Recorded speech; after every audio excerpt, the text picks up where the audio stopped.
Bienvenue sur Africa 24 dans cette nouvelle édition du 12-15. Au sommaire de l'actualité, en Côte d'Ivoire, les points clés du projet de constitution ont été présentés aux députés ce mercredi. Dans les grandes lignes, ce texte confirme la création d'un Sénat et d'un poste de vice-président.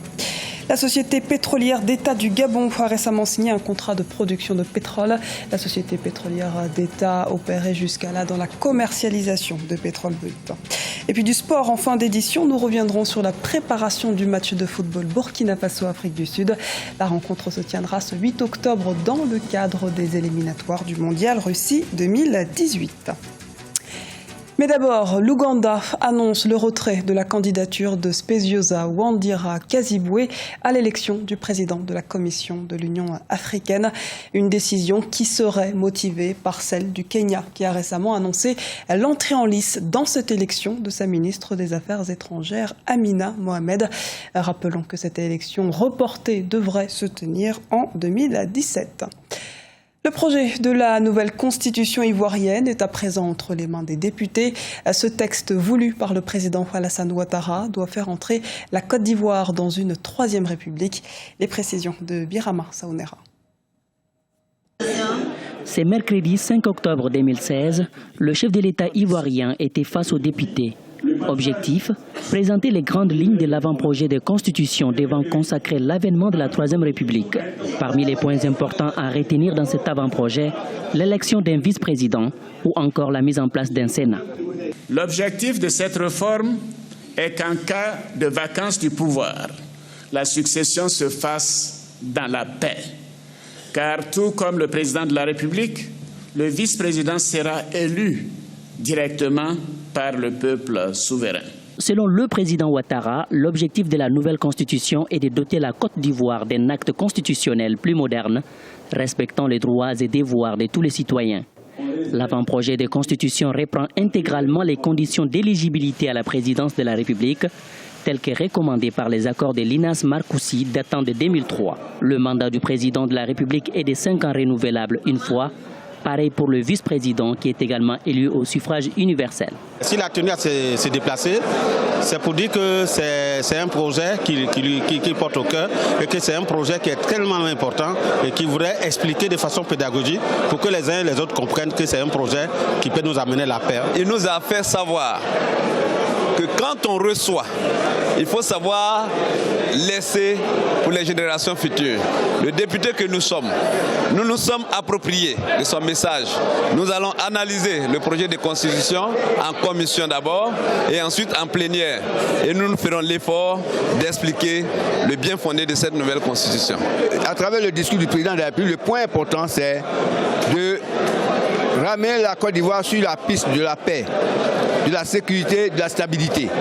Déjà pour moi qui suis en charge des questions de sécurité et de défense de mon pays, de sécurité nationale de mon pays, c'est extrêmement important. Dans son adresse de bienvenue au chef de l'État, le président de l'Assemblée nationale, Guillaume Soro, a réaffirmé le soutien du Parlement ivoirien au président Alassane Ouattara dans la conduite des réformes. Le Parlement dispose de 3 jours pour les éventuels amendements avant l'adoption et la soumission du projet au référendum. Et toujours en Côte d'Ivoire, la hausse du prix aux producteurs de cacao a pris de court les exportateurs locaux avec une augmentation de 10%. Puis ils sollicitent les banques afin qu'elles leur octroient l'augmentation de leur crédit initial. Mais celle-ci se montre réticente, comme nous l'expliquent Corinne Kandem et Lise Elsi à Kizimana. En Côte d'Ivoire, l'augmentation du prix aux producteurs de cacao déstabilise les exportateurs locaux. Pour la campagne 2016-2017, les planteurs ivoiriens toucheront en effet 1100 francs CFA par kilo contre 1000 francs CFA lors de la dernière campagne. Mais cette hausse du prix du cacao de 10% a provoqué une certaine réticence pour les banques qui ne souhaitent pas augmenter les lignes de crédit accordées aux exportateurs locaux de cacao. Le fait d'augmenter le prix aux producteurs a un impact mécanique sur la possibilité du crédit de campagne. C'est-à-dire que si par exemple on mobilise pour 1 tonne à 1000 et qu'après il faut mobiliser à 1100 ou 1200 la tonne, le différentiel en termes de volume représente quelque chose de significatif. Donc c'est des crédits de campagne qui la plupart du temps sont mis en nantis sur les stocks, Et donc, c'est par rapport à ça que les sociétés financent leur activité au niveau du café cacao. Mais le problème qui se pose aujourd'hui, c'est que peut-être les banques n'ont pas intégré ce soutien. Donc, ça pose un problématique à le financement de la filière.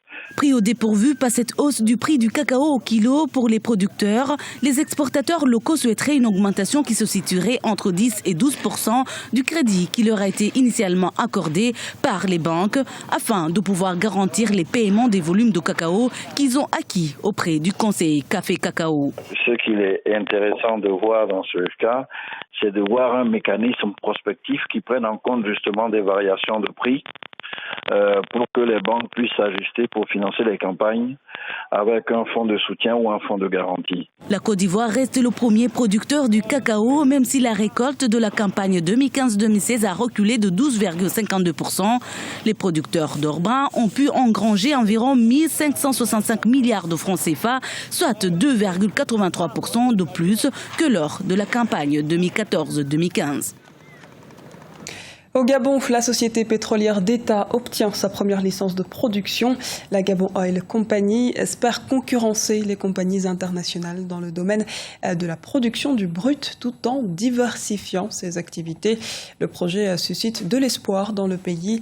Les précisions de Déo Gracia Sekpodo.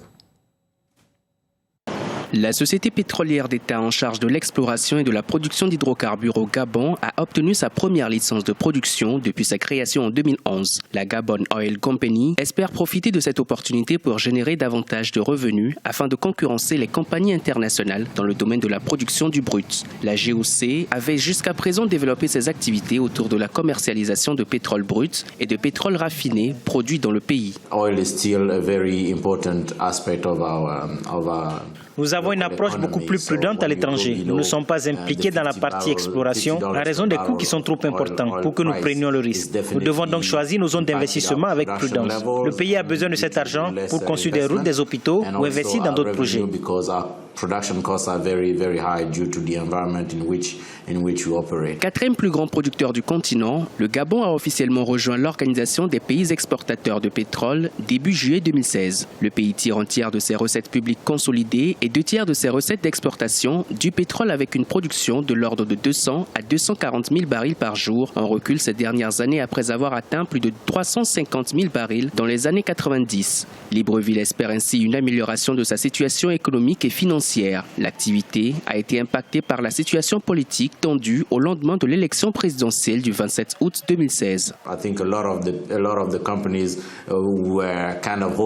Nous avons fait quelques découvertes de puits offshore, mais nous ne sommes pas en mesure d'en dire plus avec les récents événements politiques. Beaucoup de sociétés se sont abstenues d'investir, mais cela sera différent et nous pouvons envisager une campagne de forage en mer. Néanmoins, il va falloir attendre quelques années pour évaluer la progression des activités de ce secteur.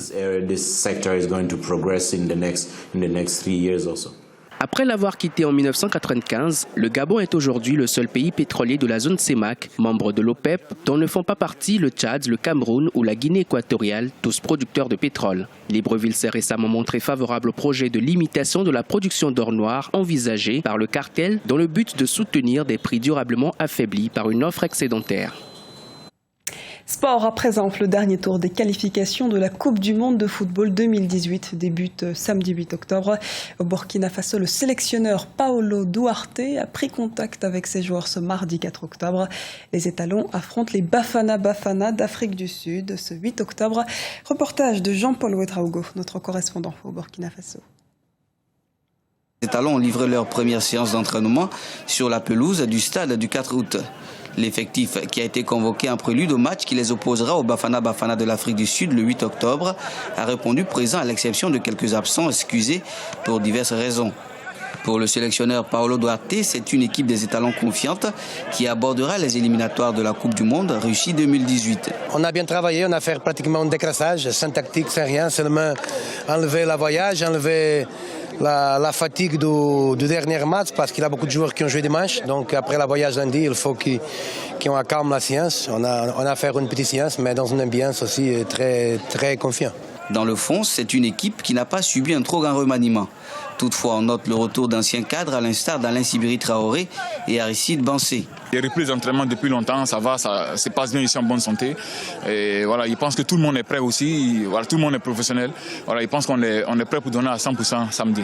Ouverte au public, plusieurs centaines de supporters ont suivi cette première séance d'entraînement. Ils entendent aller au-delà de l'épreuve contre le Botswana.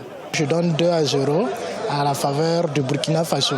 Donc un but pour Alain Sibiri Traoré et un autre pour Banou Diawara. Logés dans le groupe D, les étalons devront s'imposer d'abord face à l'Afrique du Sud, puis au Cap-Vert et au Sénégal, en vue d'obtenir leur qualification pour le mondial Russie 2018. À titre de rappel, la Côte d'Ivoire, le Ghana, le Nigeria, le Cameroun et l'Algérie ont été les représentants africains au mondial à la dernière édition de la compétition en 2014. Ce journal a été réalisé par l'ensemble de la rédaction. Merci pour votre fidélité. Retrouvez dans un instant une nouvelle édition du 12-15 sur Africa 24.